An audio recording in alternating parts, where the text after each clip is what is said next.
Mom always felt a closeness to her grandmother, even though she never knew her. Her grandmother was Caroline Elizabeth McLaren, but she sometimes went by Carrie. She was born on September 23, 1861, to Alexander and Mariah McLaren. She was the second youngest child in a family of 10 sisters and brothers. Growing up on a small farm, a 50-acre plot of land in Ontario must have been carefree days for Carrie.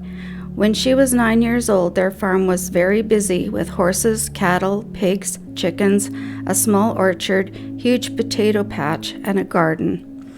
Her hobby was collecting buttons and stringing them together to make a button charm. Each button on the charm had to be different than any other button she already had added. I have found out that the most common goal in creating a button charm was to collect 999 different buttons. It was believed that the 1,000th button would be given to her by the man who would be her husband. This man turned out to be Charles Henry DeClaire. They were married on January 20th, 1880, and began their lives together, living with their newly widowed father-in-law, Michael DeClaire. They had 8 children. The oldest was a girl. The rest were all boys.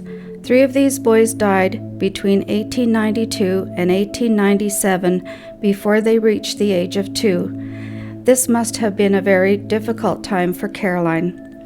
Despite all of this, she kept her spirits up. Her oldest son was my mom's father, Daniel Alexander DeClaire. He told Mom that he could not remember his mother without a smile on her face. Mom's dad was a farm laborer, but Mom said his passion was horses. He loved to go to the horse races and often came home with a different horse than he left with. Carrie's button charm was handed down to him for safekeeping.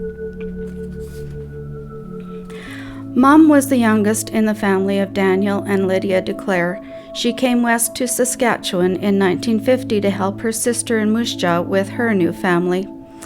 After a few months, rather than moving back to Ontario, she found a job working in the general store in Fife Lake in southern Saskatchewan. This is where she met and married my father, Rainey Berger.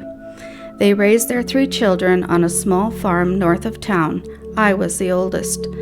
Mom's father died in 1967, but it wasn't until her mom moved into a nursing home that she inherited the button charm. Years passed, and she became curious about the button charm, so she took it to an antique appraiser at Government House in Regina. She cried as she heard the appraiser describe what the buttons were worth and the historical significance of the charm. I know she wasn't crying because of the monetary value, but because I think she finally felt a special connection to her grandmother. Mom passed away in 2008, and since then I have been the keeper of the button charm. As I get older, I wonder what will happen next to Carrie's gift.